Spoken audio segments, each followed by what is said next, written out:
Hi, folks. Thanks for joining us today. This is Frank McNally from Public Spend Forum. It's about 2 p.m. Eastern Time, which is our scheduled start date for today's webinar, Vested for Success, an innovative approach to complex services. This is another webinar in our How to Buy series, this one focusing on complex services acquisition. And this is presented by Public Spend Forum in partnership with NIGP. So thank you to NIGP for helping to support this webinar series. I'd like to tell you a little bit about Public Spend Forum before we get to our guest and our guest speaker for today. We're really happy to have her here, actually, so I'm not going to steal too much thunder, but I did want to tell you about Public Spend Forum. It is a market intelligence platform for public sector buyers and suppliers. We provide supplier and market knowledge and data to the public sector, both contractors and buyers. We offer best practice frameworks, standards and tools on things like how to buy and how to improve your procurement habits, as well as our global community and network of peers and experts in public procurement at publicspendforum.net. We do have all of these resources. They are all free, and definitely encourage you to check us out. Again, that's www.publicspendforum.net. We also have a really neat tool to tell you about, and that tool is called GovShop. GovShop is a single place to search, find, and connect with suppliers. I like to call it a Google for government contracting because it is free and easy to use. All you have to do is put in a search term or a category code or a contract vehicle, and GovShop will return supplier results and profiles that help you as a buyer find ideal suppliers and help suppliers get found by their ideal government buyers. We've built it with the needs of the government in mind. So we offer public sector specific filters like socioeconomic codes, product service codes to help you drill down from that large list of suppliers into a manageable few that you want to focus your market research energy upon. We have comprehensive supplier profiles. They're really nice to check out all the information in a supplier profile. You might have once needed to go to several different websites to compile. We like to put it all in one easy page view for you. And we do have those 3 or 4 different ways to search: keyword, category code, contract vehicle. Yesterday we did a webinar on cooperative purchasing agreements. We have lots of COOPs on govshop.com. And again, it is free to use, so you don't have to download any software, anything like that. You can start searching today. All right, on to our subject for today, Vested for Success. And it's really my honor to introduce our guest speaker, Kate Vitasek. Kate is a faculty member at the University of Tennessee. One heck of a basketball team down there that you have. Congratulations. And she's also the author of the Vested model. And I'm going to let her sort of tell you a little bit more about herself and go ahead and get into the presentation. So thanks, Kate, for joining us, and thank you everyone out there for your time today. One quick housekeeping. So we will be taking questions. You can submit questions through the Zoom platform, either in the chat, which myself and my colleague Yanisa will be moderating, or you can put them in the Q&As, and we'll either answer them, midstream, or we'll take them all at the end. So please do share your questions with us. And okay, that's it. Over to you, Kate. Excellent. Well, thanks for having me here today to share a little bit about our research and what we're doing at the University of Tennessee. So I tell people I have the coolest job in the world because I get paid to study successful deals and, also not successful deals.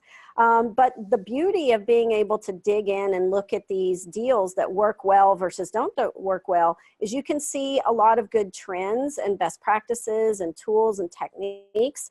And as an educator at the university, not just a researcher, we really strive to take those lessons and then turn them into things that can be codified and shared. And that's really what we've done with the Vested model. A little history about our research. It began in 2003, and it was actually a request from the United States Air Force and Department of Defense to study large, complex services deals, particularly performance-based contracts. Why were some performance-based contracts so successful and some weren't successful? And then we began to look at non-public spend deals as well, because we had an idea that maybe, just maybe, private sector does some good things. So taking all of that learning, it really led to what we call the vested business model.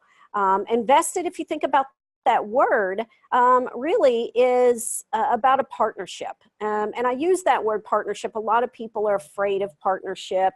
But partnership meaning that you're really in it, you know, it's a win-win deal. So it's not us versus them.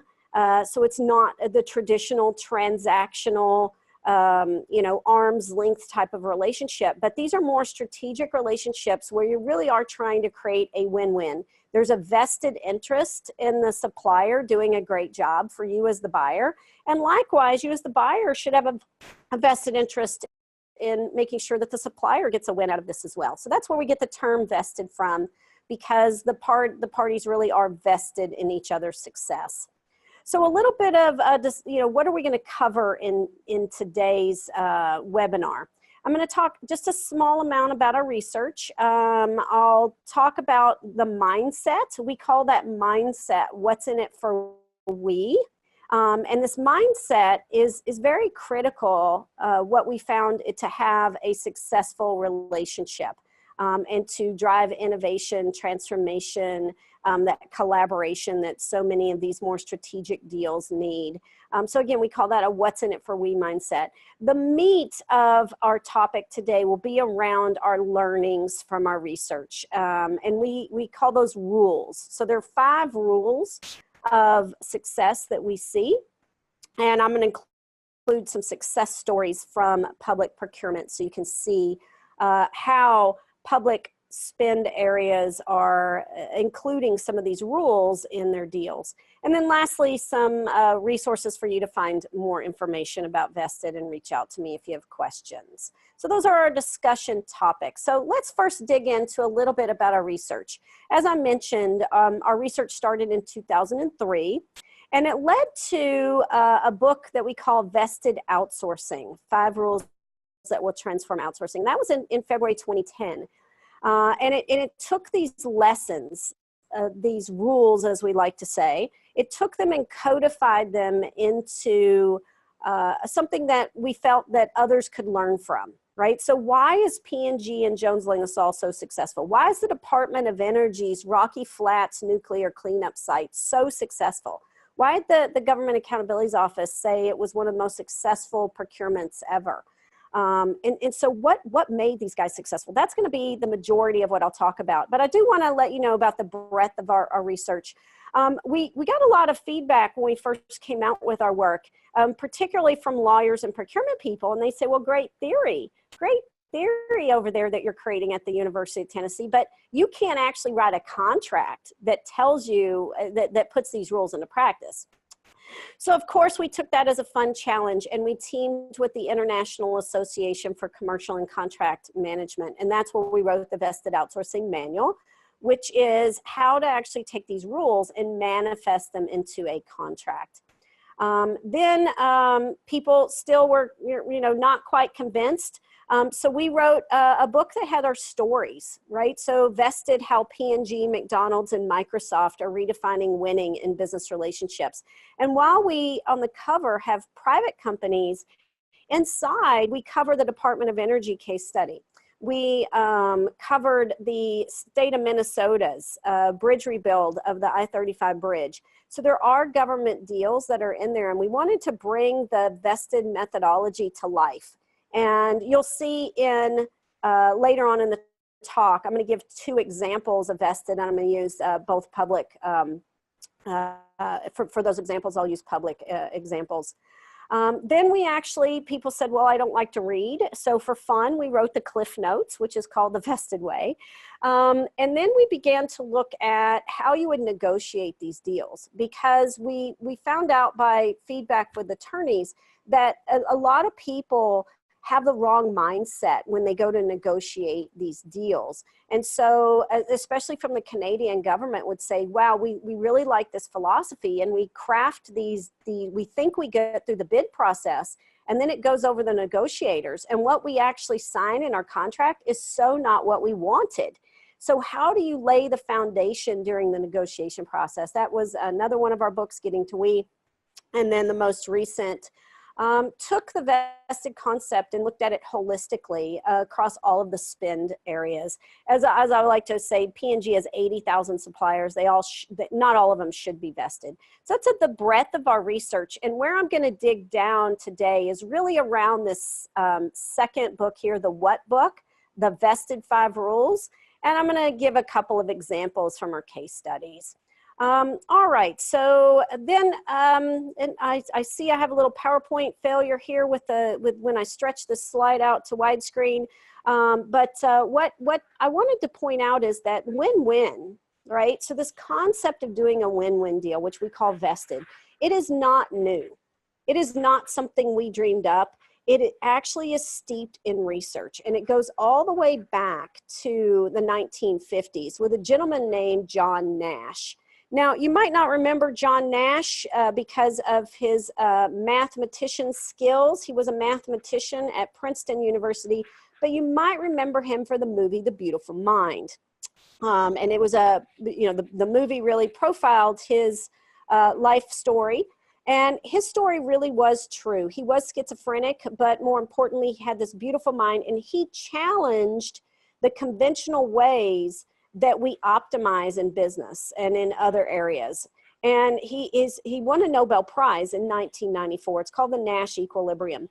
Well, since his really fame around the Nash equilibrium, you've started to see other economists and behavioral economists and other researchers start to study win-win deals. Win-win just about anything. So game theory is a big deal today. People look at game theory. And we at the University of Tennessee started to take this concept of win-win and say, can you actually apply this in a procurement deal? So we have, a simple game theory matrix, and if two parties cooperate, consciously cooperate, they get what's called a win-win deal. So here's the problem. We don't always do win-win deals. We get into these win some, lose some. So think about negotiating, right? You have concessions and trade-offs. You win some, you lose some, you go back and forth. And during that process, we actually lose value, right? We lose the potential value. So think about a deal, right? And I'll use a private deal because it exaggerates the concept. But two business people go to dinner and they have on the back of the napkin this brilliant idea. And the company, the buying company says, well, that's a brilliant idea, but we really, need to use our procurement process and we need to run it through a bid process. So it goes through the bid process, and then it goes through the contracting process. And by the time you get a contract, what was the brilliant aspect on that napkin is not what's in the contract. So all of that value has been eroded through our process and by what we call cheating on these rules. So we need to, if we know that win-win is good, and I don't have time today to convince you that it's mathematically and statistically better to have a win-win deal. It's been proven, right, that when you consciously cooperate, you get better results. So why aren't we doing that? And the reason is because we're quote unquote cheating on these 5 rules. So what are these rules and how can you put them in practice in your particular procurement initiatives? Well, it starts in the center here with the gray triangle that we call a win-win, what's in it for we mindset or business relationship. If you go into that relationship and that procurement initiative with the idea that you want to get the best deal and you're competing all these suppliers, instead of lifting up the suppliers and trying to craft the best solution, you're really going at it with a mindset that is going to suboptimize you out of the gate. And then we have each one of these rules, which I'll go into a little bit more detail. So let's think about this mindset first, right? I just want you to kind of pretend. So that little triangle there represents an analogy that we like to use when we teach vested. And that analogy is that the very best relationships didn't buy today, right? They were let's think of this a triangle as being Mount Everest. So imagine that you've got this really big mountain, this problem that you're trying to solve for, this procurement initiative that you're trying to meet some requirements to drive, you know, a better place for whatever it is your end users are. So that mountain, the top of Mount Everest, is the future of what you want to get out of this relationship. And we call those desired outcomes. A desire is something you want and don't have, and an outcome is a business result, right? So that top of our Mount Everest is the future. The problem is we go into these bids and we often buy today. We go and do our requirements analysis, and we look at what was in the last RFP. We go and do interviews, and we tend to anchor what we're buying in today instead of into the future. So that's that difference between the two business people on the back of the napkin envisioning what they wanted, and then we get that first level of leakage in the bid process. So we're not buying the future. Very, very important concept that the very best deals didn't buy requirements for today. They bought the hope of a better future. And that hope we call desired outcomes. And that feeds right into rule number 1. So with that concept that you're buying the future, right, let's move into rule 1, and I'll give you an example of this. So rule 1 is an outcome-based versus a transaction-based business model. So in a transaction-based business model, we buy transactions, activities, per mile, per shipment, per widget, per hour, per day, per call, right? You get it. Every transaction. In contracts, they're often called billable line items, right? So we have a billable line item, and you've got all these line items, and every time you have a line item, the supplier gets paid for that line item. So think about this analogy. I love analogies. The supplier's a rat, and you've put the rat on a treadmill. I call this the transaction treadmill. And every billable line item is a piece of cheese. The supplier loves cheese. It's going to go around and around and around in circles, doing today in order to get the cheese, right? So you get stuck in this supplier showing up doing tasks.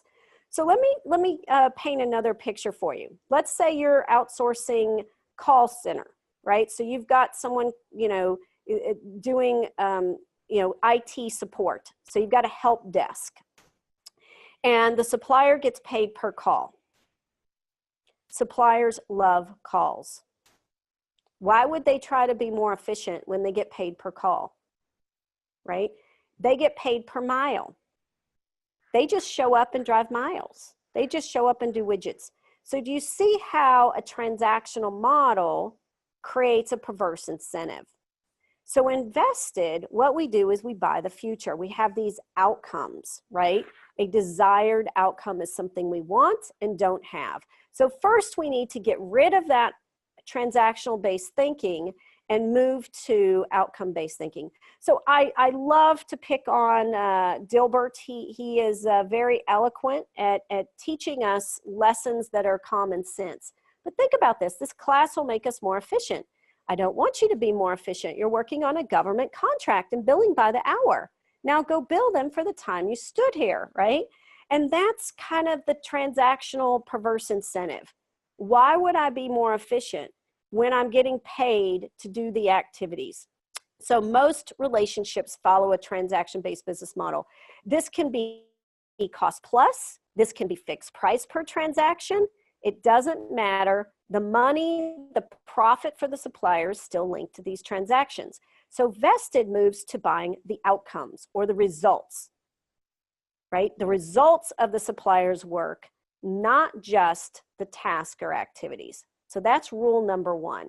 Let's look at how Rocky Flats, the Department of Energy, did this in their Rocky Flats closure project. So this is an actual picture from Rocky Flats. So for those who aren't familiar with the Rocky Flats closure project, in the 1950s, Rocky Flats is where the government manufactured plutonium triggers between 1952 and 1989.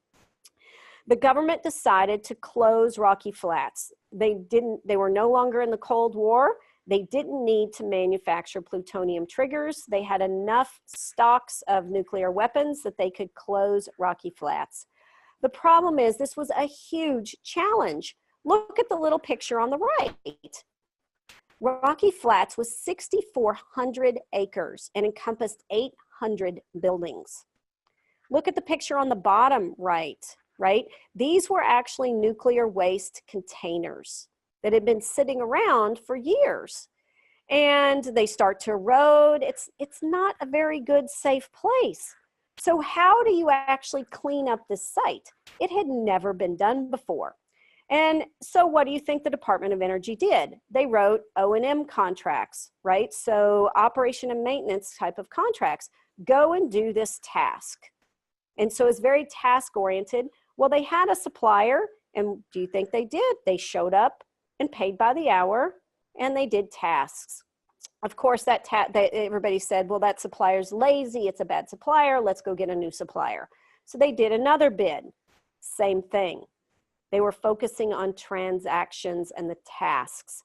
At the pace the suppliers were going, three different outside experts came in and said, this is going to take us 75 years and $37 billion. $37 billion in 75 years.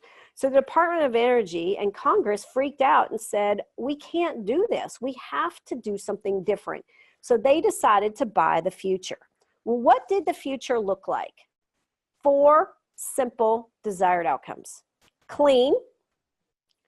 If they turned it into a wildlife refuge, everyone would know it'd be clean, right? Because you wouldn't see deer running around in the wildlife refuge if it was still a toxic site. Closed, ahead of schedule. How fast can you close this place?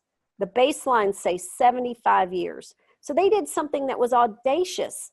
They said, how about we try to close this in 10 years? People thought they were crazy. But you know what? That was the future they envisioned. What about cost? I want it under budget. We have the baselines. How cheap can we do this? And safe. Don't just try to close it and cut corners. It has to be safe, not only for the workforce, but for the removal of the nuclear waste. So the Government Accountability Office gave them a 1% chance of succeeding. This was the first ever performance-based contract ever in the Department of Energy, and we believe in most of the formal modern day government. And so people were really nervous that this would work, but they were on their last supplier. There's really only a few suppliers that could even do these types of sophisticated work. And so they said, all right, we're going to give it a try. So they created a performance-based contract for the first 5 years. The second 5 years, they actually learned from that, and then they started to really follow the rules. And the more that they followed the rules, the more it sped up. So they got some of the rules right in the first 5 years and had huge success. But then when they actually started to follow all of the 5 rules, it sped up tremendously. So what do you think happened, right? They closed Rocky Flats in 10 years. They actually achieved it.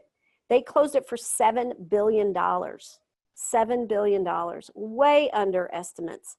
They had an 800% safe work environment, 800% in known documented safety cases. And it came in cleaner than what they had expected, because every time the supplier was safer, they got more money. Every time they saved cost, they got more money, right? They got profit. So they earned profit by being smarter with cost. They earned profit by closing faster. So they linked incentives to these desired outcomes. Very important. So rule number 1, you have to buy the future. You can't get stuck in the activity trap buying the same old transactions, because you get stuck on that transaction treadmill. So let's look at rule number 2. Focus on the what, not the how. I have a picture of a square watermelon, right? And I show this because it demonstrates innovation of some farmers in Japan who really tried to solve just-in-time transportation and logistics for how to ship a big watermelon when the retailers only wanted one at a time. So let's go back to Rocky Flats, right? This is actual words from their contract. Seek ways to accelerate cleanup actions and eliminate unnecessary tasks together. Provide flexibility and modify work scope schedules, recognizing that priorities may change. We're going to find things as we do this cleanup, and it's going to make us make different decisions. So you can't have the perfect plan from day one. So they built in the flexibility into the work scope, and they challenged the supplier to be innovative. Well, they had over 200 documented innovations. Things like a patent for a capture coating aerosol sugar fog spray that solved what was deemed almost impossible. They had on the left here what's called an infinity room. The nuclear waste was in the air. No one had ever figured out how to clean up air, right? And if they tore down the building, it was just going to escape, and they didn't want that to happen. And some workers, being innovative, found out how to do that. Another innovation was this glove box cleanup. The original baseline from the first two suppliers took a year to clean up a glove box decontamination. Under the vested agreement, it took 3 days. Now, they didn't just magically come up with 3 days. They piloted, they tried things, right? Because the scope of work is said, go try and see if you can do it. Because even if you can only get 6 months, it's still better than a year. So the point is, you're giving the supplier flexibility to try. You're encouraging them to be innovative, and you're rewarding them when they are innovative. Over 200 documented innovations. Let's look at rule number 3, clearly defined and measurable desired outcomes. Yogi Berra, the famous baseball player, says you've got to be very careful if you don't know where you're going because you might not get there. When we look at contracts, and this is what we do, I know it sounds like a boring job, but when we start to look at these contracts, it's very clear to us as researchers that what you wanted is not what you're measuring. You're measuring these tasks and the detailed service level agreements. No wonder we get the tasks when we're measuring the tasks. So I want to look at a different case study here. This one is the Minnesota Bridge. Many of you probably remember the Minnesota I-35 bridge that fell down. So one day it collapsed, and so the governor didn't have any money. He didn't have a plan. He had no design for a bridge. And so he said, we're in a state of emergency. Let's go figure out how to build a bridge. And the bridge fell down on August 1st, right? Within less than 18 months, they had a new bridge in place. They had no design, no contractor, no anything. And so what they started to do was say, I don't want to give you the design contractor. You construction people are experts. I want you to design and build this bridge, and I'm going to measure it differently. I'm going to measure quality. I'm going to measure aesthetics. Now, why would you measure the aesthetics? Well, for the state of Minnesota, the bridge was actually going to be a memorial for all the people who died at the bridge. And so they wanted to involve the community during the design phase. So the winning bidder actually had a process, a patented process they call the Chariot process, to use feedback from the community in the construction design, in the final designs. Enhancements. So how could you actually take and make even further improvements? And then lastly, public relations. Now, this isn't to say they didn't look at price. They did look at price. But the point here is that price was only one factor, and they also evaluated the value of the supplier. Another factor that they had was time. Remember, the governor wanted this bridge built really fast, right? And people were afraid if they built it fast, it would have poor quality. And so they had to create an evaluation process and a metrics process that traded off time, these technical aspects, the soft stuff, and the time. So let's look at the results of the different bid process. This is the actual results, and we have a case study on both Rocky Flats and this, but Flatiron Manson was the highest priced bidder. And they also were very conservative on the number of days. They said, you know what, we can meet the governor's expectation to try to be open by Christmas, but this is a tough project. And then they said, here's our technical proposal. So they did a calculation that looked at the value. So if you could do it quicker, you would get an incentive. Well, it wound up that they actually came in at only 11 months. From the day the contract was signed until the bridge was opened, 11 months. This project was deemed so successful, it won dozens of awards, constructions awards, design awards, quality awards, all kinds of awards. So sometimes getting the best value means the highest price. But when you actually took in consideration the time, every day that that bridge wasn't open, the MDOT estimated it saved $200,000 a day. Actually, they estimated it was $400,000 a day. So they gave the supplier an incentive for timeliness, right? They gave them incentives for quality. They gave them incentives for other things. So they said, I want to buy this bridge fast, high quality. By the way, use local union workers. And they said, you supplier, go figure out the how and come up with your proposal for the solution. So they weren't buying a spec, they were buying a solution, looking at the best value. And once the deal was signed, they used those same metrics to reward the supplier, to measure the supplier and reward the supplier. So let's talk about rewarding suppliers, right? So rule number 4 is a pricing model with incentives that optimize the business. I have here a picture of James Watt's steam engine. And many people ask, well, why would I put a picture of a steam engine? It's because the steam engine was attributed to being one of the most successful innovations ever that brought on the Industrial Revolution. Well, many people don't realize James Watt's financier stopped investing in the steam engine because his patent expired. Why would someone invest in an innovation if there's no hope of a return on investment? Well, James Watt realized this. He made the trek from Glasgow down to London many times. He finally talked the British Parliament into extending his patent. And then and only then he could go get more money.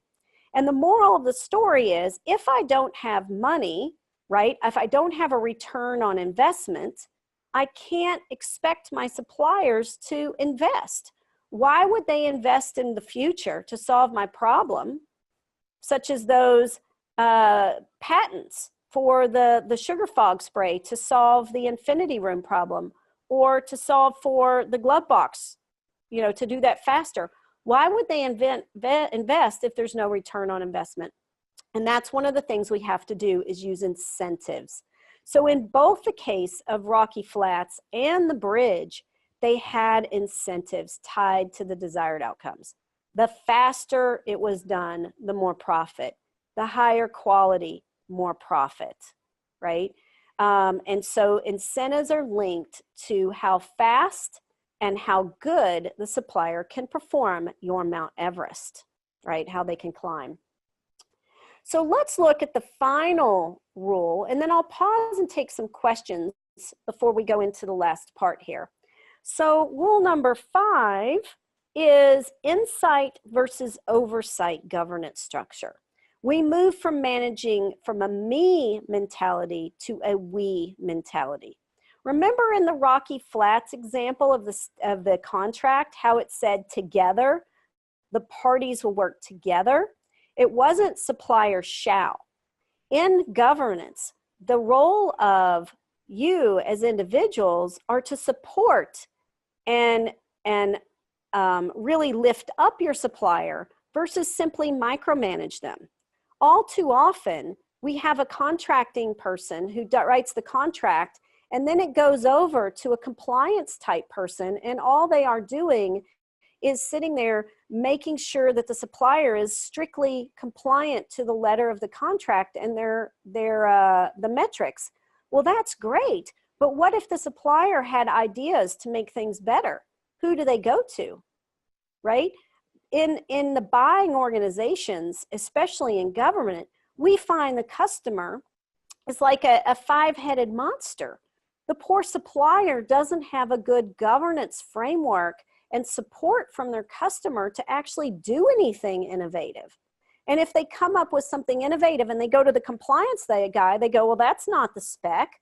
Well, don't you want me to make things better, faster, or cheaper? That's not the spec. You're out of compliance if you try. So why would the supplier even try to do something better, faster, or cheaper if they pilot it and it doesn't work and it hurts their metric? So they don't.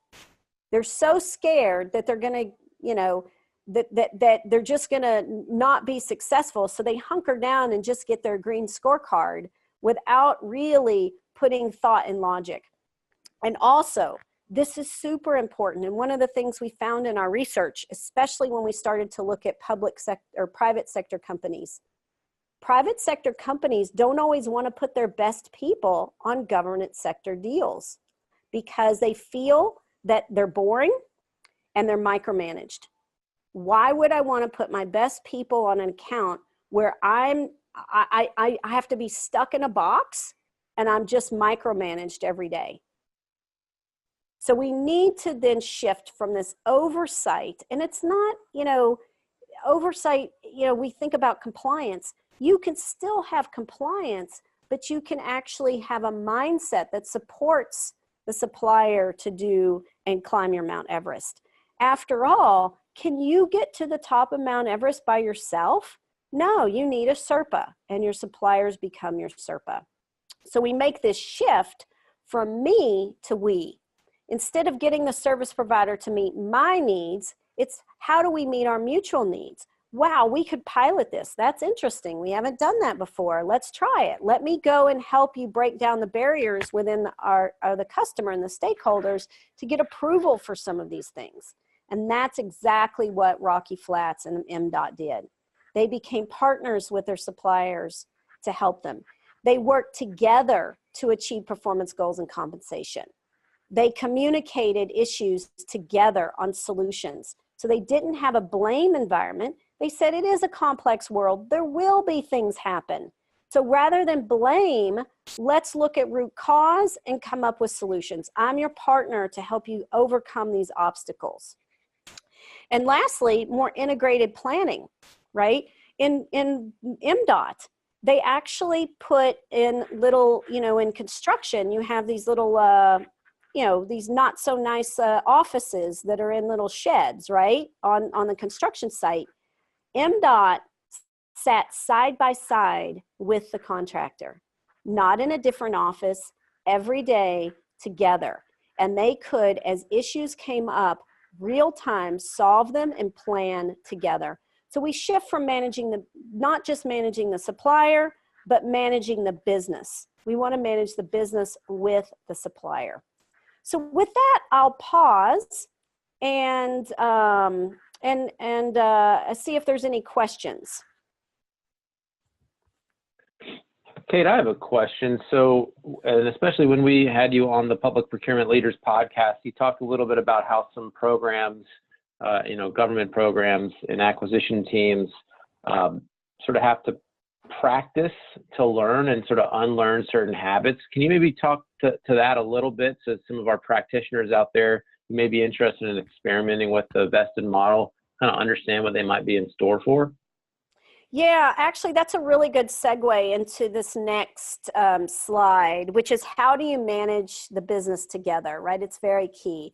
So in a vested contract, you have these rules, right? So you have the rules, and the way you behave is actually in element number 2 under rule 1, this joint vision and the guiding principles.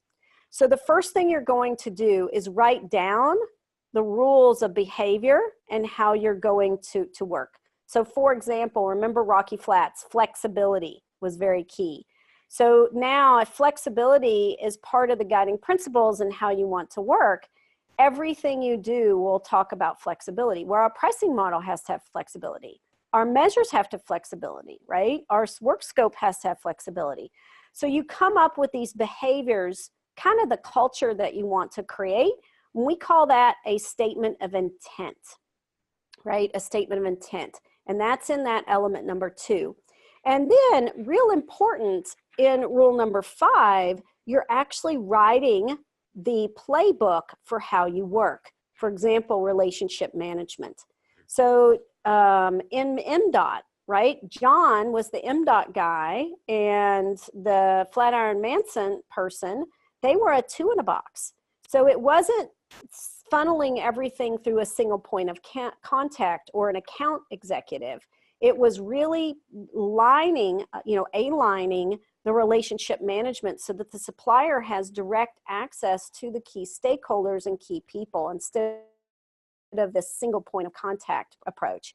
Another thing is transformation management. If we're going to buy innovation in the future, what is the playbook, right? So we need to write down the playbook. So our contract is written in very plain language, and it is more of a playbook on how you work. And the governance component, rule 5, there's often, I will actually not even say often, always in a well-written vested deal, there is more words in how you play by the rules, governance, than there is in the entire scope of work, right? Because I'm not writing the specs, instead I'm writing the rules of how we work. So it's very important that we take time to understand the rules of our relationship, and it becomes the playbook. So now we can pull that playbook out and we can practice it, right? I love an example from TD Bank. One of the things TD Bank did to get people to learn how to live into these, you know, the mindset is they gave everyone on the team, the buyer and the supplier, little angry birds, you know, the little angry bird game. And so if someone wasn't behaving and managing the relationship as they had said, as they'd written in their playbook, they would give them a bird, right? Think how simple that is, but it's very impactful. Especially impactful if the supplier can give the buyer a bird, right? Because suppliers aren't used to pushing back and saying, dear buyer, you're cheating, right? Dell, a wonderful example. Dell gave everyone little University of Tennessee hats. And when the supplier found that Dell was micromanaging them, they were full of engineers, they could give them a hat and say, go out of the room and come back. You're cheating. You're focusing on the how. So we have to remind ourselves these rules are there for a reason. We write the rules down in our contract in very simple language that everyone can understand. And then we have to be extraordinarily diligent at following the rules. If we're not following the rules, we're cheating, right? And it's hard because we're used to oversight. We're used to transactions, right? We are very transactional in how we work. So we have to train ourselves through our playbook and practicing the playbook every day and reviewing the playbook every day, how we're doing, how are we living into our intentions.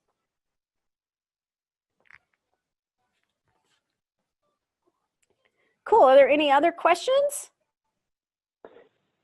We do have a question, and this comes from an anonymous attendee. They would like to know if you have any legislation to support this approach. If so, what was it? Is it possible to, and then yes, we will provide slides, but I wonder if the question is legislation in the sense of like policy making or rules or anything like that. I'll let you answer that one. Yep, so that's a great question. It's a loaded question because which policy are you looking at, right? So I'll give you 3 examples. The FAR actually gives you a great deal of flexibility to do deals like this. We have not seen anything in the FAR that says you cannot do what we teach, right? At least we haven't, when piloting and trying to teach strategic sourcing and concepts to the Air Force when we were engaged to help them develop strategic sourcing processes. So the FAR, to our knowledge, has nothing that will block you from doing what we teach. Actually, we found when we were doing training with the Air Force, contracting officers would come up and go, you can't do this. You can't. And we go, well, why can't you? Let's show me in the FAR where it says. And they'd open up the FAR and they'd be so adamant. They'd look at it and it's like, yeah, it doesn't say you can't do that. Where is that The saying? FAR doesn't really say you can't do much of anything. The FAR really provides guidance, and there's not a lot of can'ts in there. And Exactly. one thing I observe as I look and study more of your approach here is how similar it is to performance-based acquisition. There's some nuances in there that are definitely worth noting. Yeah. But I mean, this is definitely in there. And actually, our research came from studying successful performance-based deals from not successful performance-based deals. Why the Navy GE 404 engine and the Navy Honeywell deal, performance-based deals, why were they so successful and the Air Force weren't? And the difference really is how they follow some of these rules. Now, this is because in those cases, they were outcome-based. A true performance-based deal, we would actually call an output-based deal. So people get performance-based deals wrong. There's a difference between a performance-based deal and a vested deal. The FAR absolutely encourages performance-based deals, right? At one point, and I don't know if it's still policy or not, but at one point, the Department of Energy encouraged logistics support deals. They were trying to encourage 40% of logistics support deals to be performance-based. There is Rule 2 absolutely is a performance-based deal. A good performance-based deal has Rule 5. Where you start to see the difference is Rule 3 and 4, where Rule 3, you're measuring outcomes, not outputs. And in Rule 4, your model, the economic model is different. The FAR enables you to actually create the pricing models that we talk about. Now I want to get to state government and city government. I'll use a city government as an example. The city of Philadelphia, only about 18 months ago, passed a law that enabled the city of Philadelphia contracting people to use a best value approach. Until then, it was lowest price. If you have a policy and a law for your city or state that says lowest price, you can't make this work. It's not about price, it's about value, right? And there are cities out there that still, Philadelphia 18 months ago, right? Now the state of Tennessee looked at their policies and legislation and said, you know what, we're close, we're really close, but there's this one little thing that we'd have to tweak in order to enable this. And they did. They made a policy change that it wasn't against the law. So the law said they could do it, but there was a policy change in their manual. They made a slight tweak to it, and they were actually able to pilot this. The Canadian government also looked at their existing policies and said, you know what, we're good. We are absolutely good. We can do this. So the Canadian government now has done 3 vested deals. And we are working in the EU with an EU public procurement expert. And we're doing a review of all the EU policies now. And we believe, we're not quite done, but we believe of everything we've seen so far that the EU absolutely, the laws and policies enable you to do what we teach. So it really is a mindset. Excellent. We do have another question / comment from Greg Smith, who says that in considering your response, and that would be, I guess, our response, that the FAR doesn't prohibit it, states like Virginia that fall under the Dillon rule can only do what the Virginia Public Procurement Act allows. So some caution should be used in those states without jumping in with this procedure. Interesting. So that's Virginia Public Procurement Act would then dictate how contracts are done from the ground up, if I understand that correctly. Yeah. And I'm not familiar with all the states, but what I can tell you is two of the last 3 years, not this last year, but the 2 years prior to that, the state of Virginia has had me come in and do workshops with them at their annual procurement forum.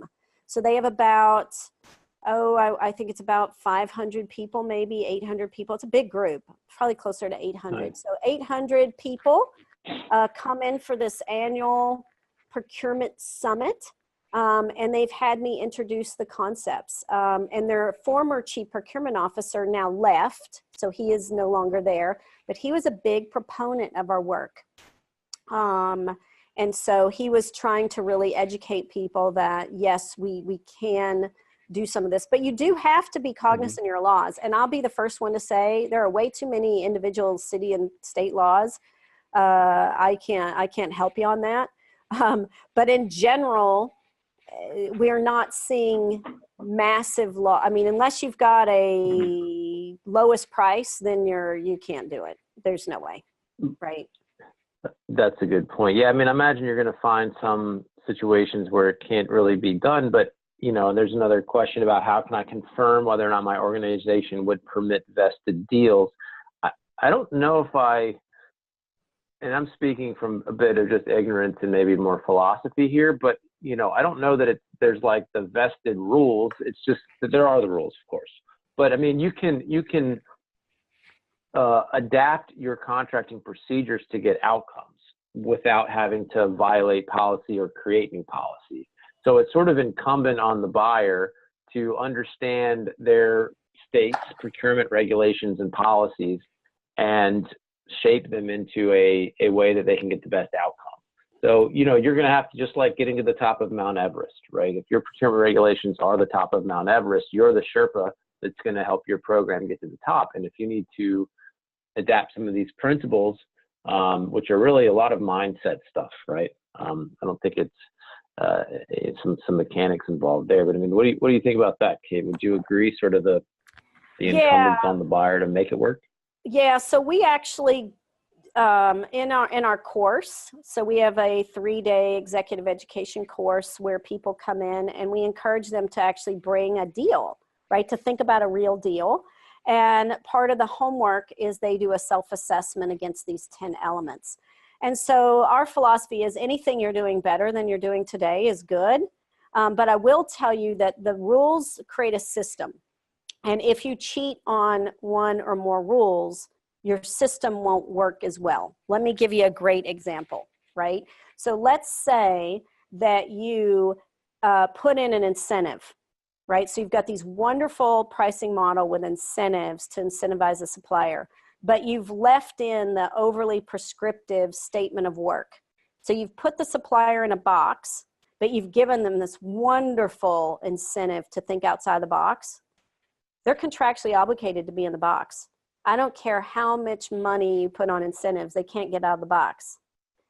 Same thing as if you don't have Rule 5, insight versus oversight. You can give them all the flexibility on Rule 2 and all the incentives in Rule 4, but if you're not their partner on Rule 5, they come up and say, hey, I've got this great idea. You know, that's going to involve this group over here, and oh, I don't know, that one's too tough, right?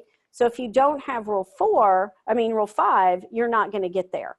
So each of the rules, it creates a system, right? So combined, they create a system.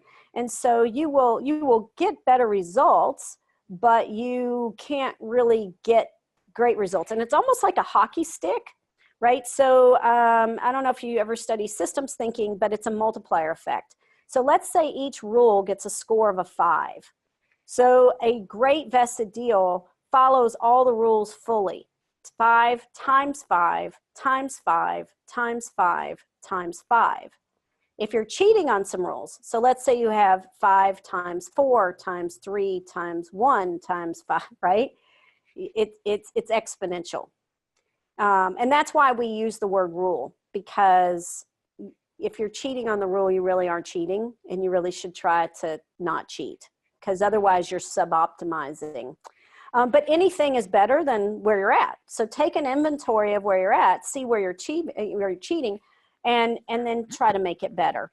The majority of people that do vested deals, really, it's a methodology, right? So you're going through each rule one at a time.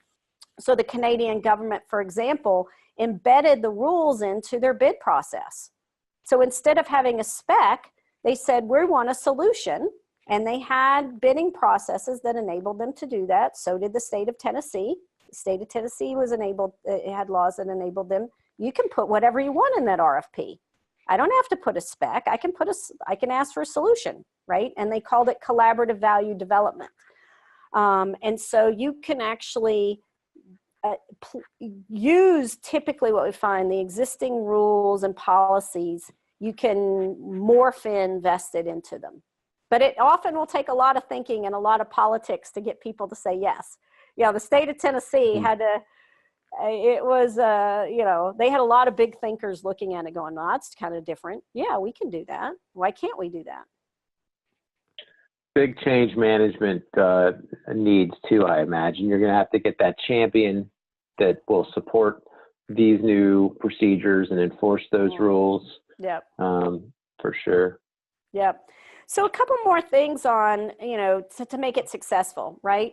When you think about insight and trying to change your behaviors, which you pointed out, really transparency, right? Very, very important to have transparency, inclusiveness. So for the Department of Energy, they invited, all these naysayers in and said, if you're going to be a naysayer, be on the team. Don't sit and poke holes on us, be on the team, right? So they opened up this sense of transparency. The media could come in and see what they were doing. The environmental peace activists, right? The state, the local, the federal governments, it said, look, you're on our team. Don't sit back and tell us we're crazy. Be on our team. And they wanted that critical feedback, right? That they could do that. They also put in really good controls, right? So if this is a project, you're climbing Mount Everest, how are you doing that? And I think that's one of the reasons why the supplier was just so good in managing project control systems. They linked the money. They called it an earned value technique, not something the university or the supplier, invented. Is actually a methodology that's proven in accounting. So they started to link the metrics to the performance in a very formal, known way that was approved by accounting. They had a neutral third party that scored performance. It wasn't the Department of Energy saying you're bad or you're good, or the supplier. They brought in a neutral that said, you tell us if we're doing good. How far did we climb Mount Everest and what's the incentive? And so it really does work. And that's what I want to leave people with. The concept works. We have in our book, Vested How P&G, McDonald's, and Microsoft are redefining winning in business relationships. We have great case studies of the U.S. Department of Energy for Rocky Flats and the Minnesota Department of Transportation. You can read about those stories. They're amazing, right? Won all kinds of awards. The Canadian government has done 3 deals now. Frank, I think I mentioned, I shared with you, they have one with their doctors. It's public health care. How do they contract with their doctors? And they were so stuck with this one union contract. They said, this is our last resort. We are so stuck. We're in lawsuits. How do we get unstuck? And they wound up using the vested methodology. Great story. Just of how you can take almost anything you buy and rethink it through the 5 rules. So I encourage people, if they like to read, the case study that we've shared, the Island Health one, people can download and look at. So I encourage you to read and, what are the results? I mean, the results speak for themselves. Let's look at MDOT, 98 days ahead of schedule. They built this bridge in 11 months. They had an audacious goal to have this bridge up in less than 18 months. Amazing innovations in concrete formula, 25% under budget. So they had a budget, it came in under budget, ahead of schedule, savings for the public for opening early because every day the bridge wasn't there, right? The supplier, they won. They got $27 million in incentives, tons of awards, right? Lots of different awards. You look at Rocky Flats, ahead of schedule, under budget, 800% safety improvement, 200 innovations, right? The supplier, 20%, the supplier received, I know it's going to sound freaky, you're going to get scared, $576 million in incentives. And you think, oh my God, how do we pay those incentives? But look at what they saved taxpayers. They saved taxpayers $30 billion. The estimate from 3 different estimates was $37 billion. How could you not afford to put incentives against this, right? And so the supplier wound up earning 3 times the average margin that they got from working with the Department of Energy deals. What supplier wouldn't want to take this deal, right? And so I'll just leave you with a challenge to take a peek and read. We have so many open source materials and case studies. Check out our website, and just study, learn for yourself, right? There's skeptics out there and we know it. And so that's why we say, just go start studying and learn, you know, be open-minded to take a peek and see if maybe there's a different way. Terrific. Thank you, Kate. And if people want to get in touch with you, want to learn more about Vested, obviously your email address is here along with your website. You mentioned that you have a 3-day course. Would people be able to find that training course on your website, or would you like us to include a link to that in our post-webinar communication? Yeah. I can send you a link. It's on our website. So if you go to vestedway.com, which is the university's dedicated site to Vested, there's at the top it says courses, and you just drop down and it takes you to the courses. If anyone has any questions, you can always email me. Terrific. This is great information. I mean, I love the model. I loved it when you described it for us for the Public Procurement Leaders podcast. I love seeing these case studies. You know, it's awesome to see where things work and how they work. So thanks for taking the time to share this presentation with our audience. And to our audience, thanks for your time and attention. There's some great questions that you asked. If there are any other questions, send them to us, and you know, we can see if we can't get those addressed offline. So that's it for our time today. And look out for our post-webinar recap, which will include the slides, a link to the recording, and a couple other resources that y'all might find useful. So thanks again. Thank you, Kate, and everyone have a lovely day. Thank Bye you. now.